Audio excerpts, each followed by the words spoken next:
seas beyond the east, thine alabaster cities gleam, undimmed by human tears. America,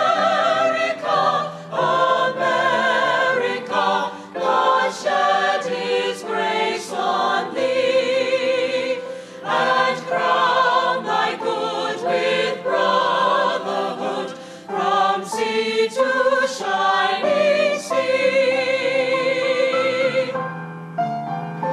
From sea to shining sea, America.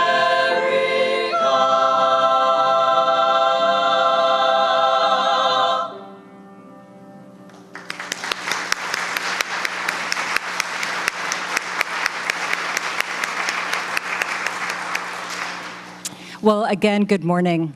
It's so wonderful to see so many friends and neighbors joining us here this morning. It really makes us feel very warm about this whole event, which is a special recognition from the National Park Service to President Carter. I just wanted to acknowledge some of the people, the very special guests. Of course, you're all special, but the very special guests we have in the room, of course, President Jimmy Carter, and the former First Lady, Rosalind Carter. We're very glad to see you again this morning. Also,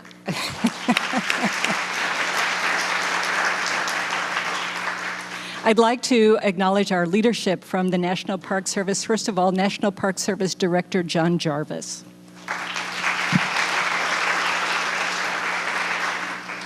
And Director of the Southeast Region of the National Park Service, Stan Austin. Stan. And Mayor Bose Godwin of Plains, Georgia. I also wanted to acknowledge Kenneth Cutts from Representative Bishop's office. Kenneth, thank you for joining us here this morning. And Jody Redding of Senator Isaacson's office. Again, Jody, thank you so much for being with us here this morning. So with that introduction, I know that Bose has some remarks for us. I'm going to turn it all over to him. Bose, take us away.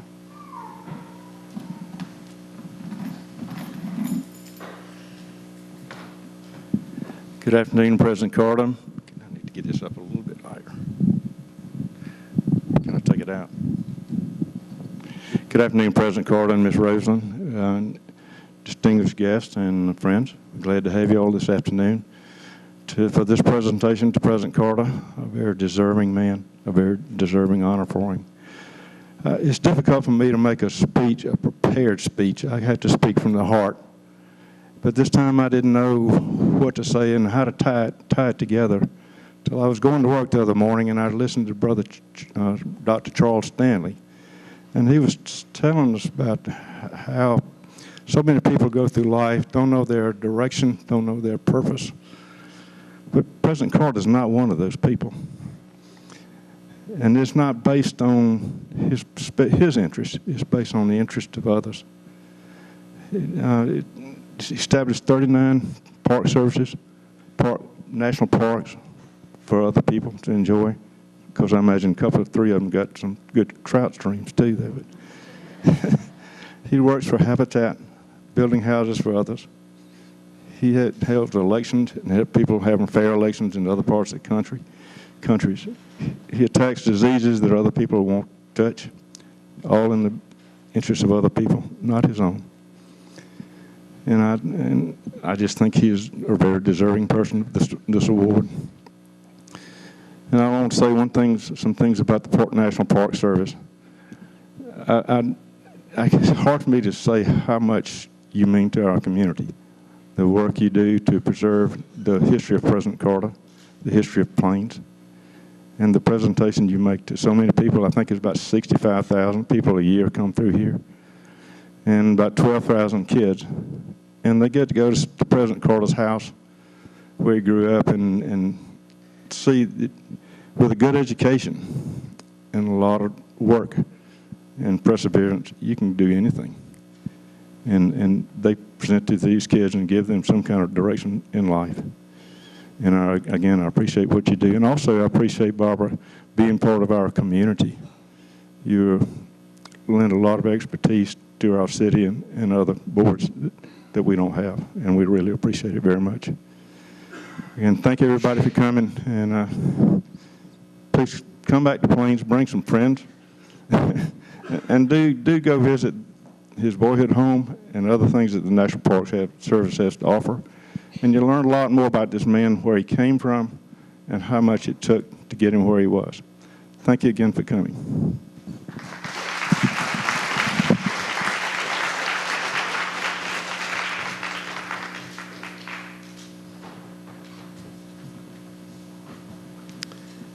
Well, good afternoon. I'm John Jarvis. I'm the Director of the National Park Service, and it's a real honor to be here this afternoon with all of you, with President Carter, with Mrs. Carter, and so many friends and family in and around Plains.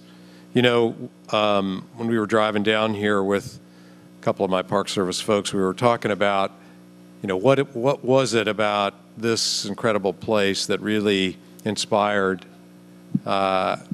President Carter as a young man growing up here that caused him to do so much good for the nation and the world. And so all of you that live here should think about that, what a great place you have in this country, in this world, and all that it means and what it can mean to you and to your kids and to your family. The rooting in Plains and in Georgia here, and what it can do for the world, and certainly is exemplified by President Jimmy Carter. We're very proud to be here as a part of this community in carrying on this story and this legacy of Plains and of President Carter. But you may not know how much impact President Carter really had on the larger national park system across the nation. There are a little over 400 national parks in this country, and President Carter established about 10% of that in his tenure as president, and that is incredibly significant to the nation. During his presidency, he established parks that celebrate women's rights and civil rights and human rights, that tell the story of war and of our soldiers who gave the ultimate sacrifice. He provided recreation opportunities in urban areas, and in an act that will go down in history of conservation, he set aside really the last great frontier for all of us. President Carter used his power of pen to set aside 56 million acres in Alaska in establishing 13 national monuments in 1978, and he more than doubled the size of the National Park Service in that single act. And let's just say that it was an act of courage, which he is known for.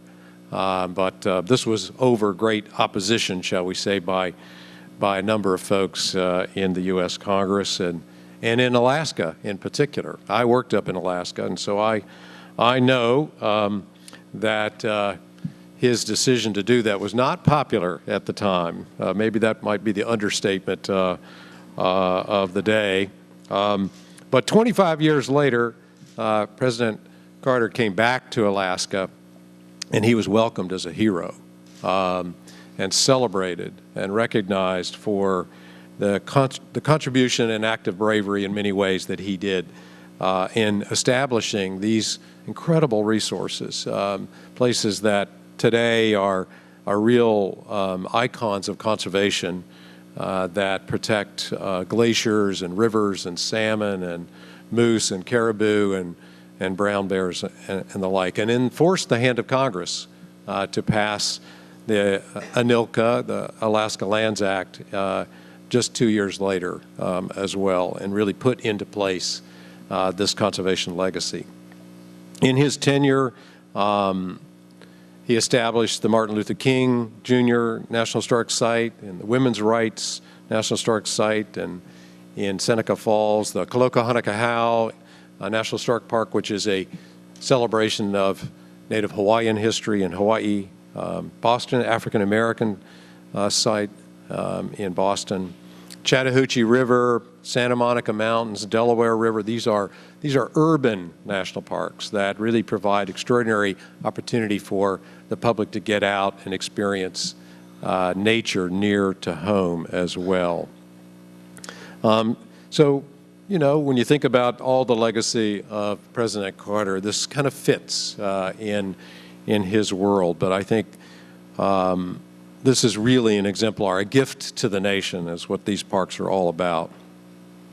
One of the sites that I was just at recently that he established was the Eleanor Roosevelt National Historic Site up in the Hudson Valley of New York that really, you know, we celebrate our great presidents, and there was FDR, but now we have a National Historic Site to First Lady Eleanor Roosevelt, who I know all First Ladies look to as one of our great incredible women that really stood up and helped in so many ways.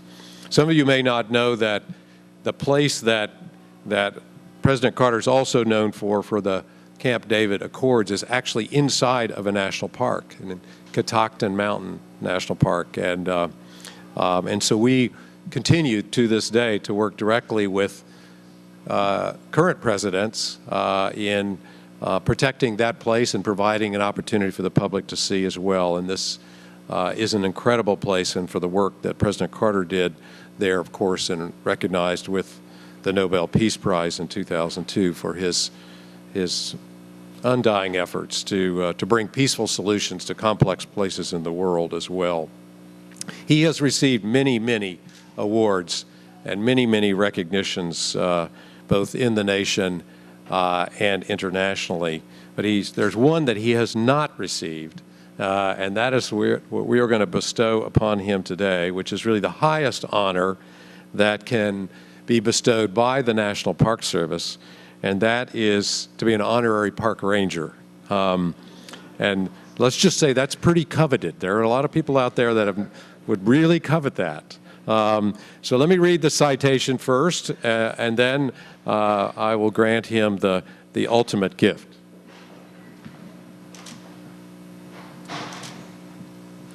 So this is the United States Department of Interior National Park Service Honorary Park Ranger, presented to Jimmy Carter with appreciation for your dedication to the National Park Service.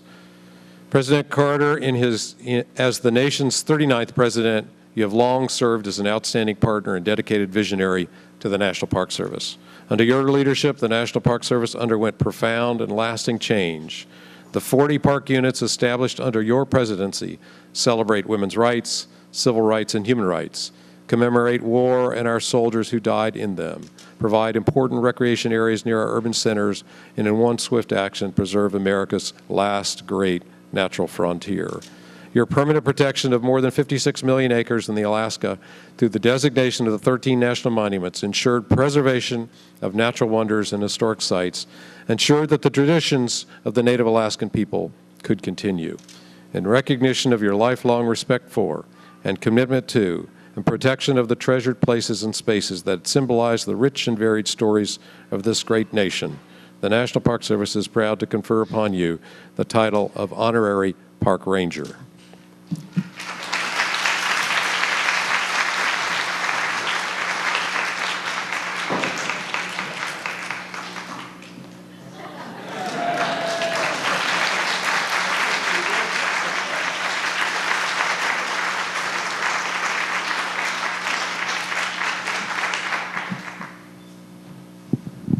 Well, this is indeed an honor for me. And I want to express my personal gratitude for John Jarvis coming down to Plains again. We're delighted to have the big boss of all of the National Park Services in Georgia, and we particularly want him to pay attention to Plains, Georgia. When I was a little child, 6 or 7 or 8 years old, I lived out at Archery, which is also part of the National Park Service. And my father was one of the leaders in conservation of natural resources. They had what they called conservation districts then, and the 3rd District of Georgia had a special small board of directors of people, of men primarily, who were responsible for conserving the quality of our land and also enhancing habitat for animals and fish and for taking care of the outdoors. And Daddy was one of the directors of that. And so I learned at my father's knee, you might say, the advantages of taking care of the natural resources that God gave us. In addition to that, every year in Plains, all the churches, the Lutheran, Methodist, Baptist churches, all of them, would have a special Sunday called a Stewardship Sunday. And the sermon was always about the responsibility of Christians to take care of the world as God had given it to us. So the sermon every year, same Sunday in all the churches, was devoted to that subject. So I grew up as a farm boy who was interested in the outdoors, and when I got to be a governor, we had a lot of problems with natural resources and with draining all of our swamps in Georgia. When I became governor, there were 656 applications for draining swamps in Georgia to make fertile land. And this did away with wildlife areas. And while I was governor, none of the 656 were approved. I vetoed every one of them. And I also saved the Flint River from having more dams in it. So that was the lead story in the what magazine, Rosa? You remember? I can't remember either. It was the #1 magazine in the world and had 18 million members. Anyway, that was the lead story in that. So before I became president, I was already deeply committed to the outdoors. John Jarvis just mentioned the difficulty we had when we got the Alaska lands legislation passed and while we were working on it.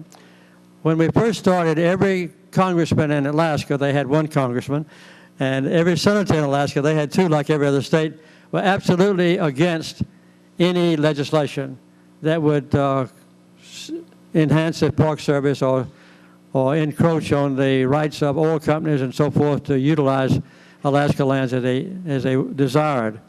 And so when we began to look at that, there was no way to break down their opposition because they dominated the Senate. Just as a matter of courtesy, the other senators wouldn't vote against two senators from Alaska concerning something that involved Alaska. But we found a law dated 1906 that let the president preserve historic sites. And this meant that if there was a special church that was left over from earlier days, or if a courthouse that was there when the Civil War took place, the president could designate that particular site as a place to be preserved. Well, we decided to expand that a little bit. So by the time we got through, we had designated enough national sites to equal the area of Minnesota. So 56 million acres we designated as natural sites, and we could have gone on and done all the way through Alaska. So that was a trigger that we used when we got through with that. By the time that the legislation was being passed in 1979, my last year in office, it was difficult for me to go to Alaska. I made three trips to Alaska, and every time I went, the Secret Service would double my protection because I was in physical danger of going to Alaska. There were massive demonstrations against me. They had a state fair one year when the Ayatollah Khomeini was holding American hostages, and they had two things that you throw baseballs at, and then the clown falls in the water. Yes, Rosalind?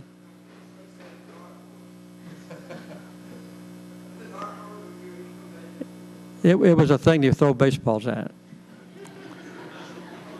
Anyway, as I was trying to say, one had my picture on it, the other one had the Ayatollah Khomeini, and 10 times as many people threw their baseball at me as threw it at the Ayatollah Khomeini. So it was a very difficult thing.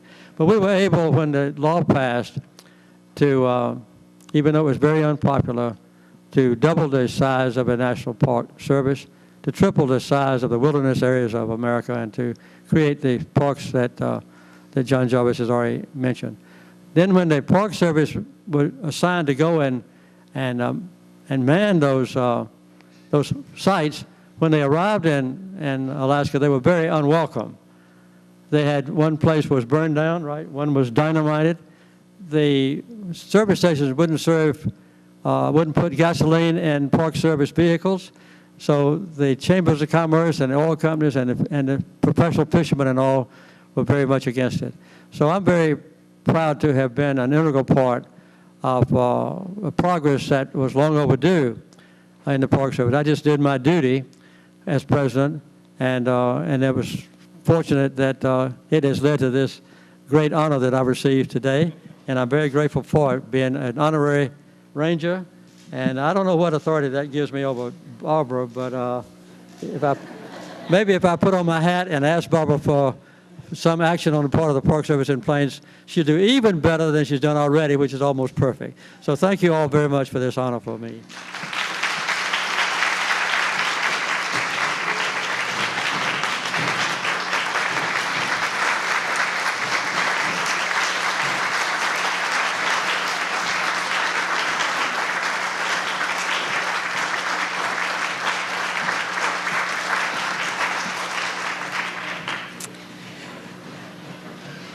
Well, that was just lovely. Okay, so we are going to conclude with another song from the Georgia Southwestern Choir.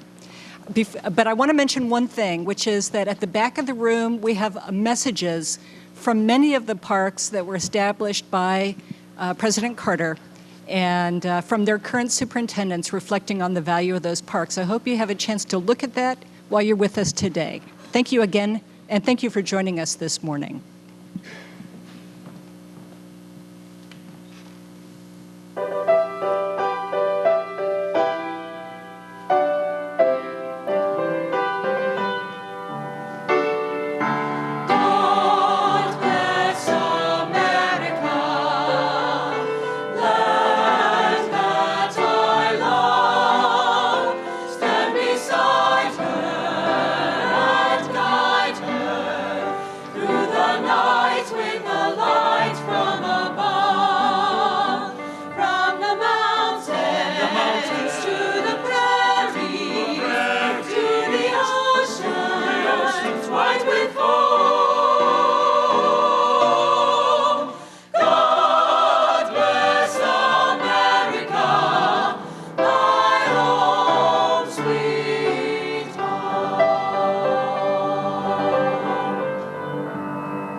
Beside her and guide her through the night.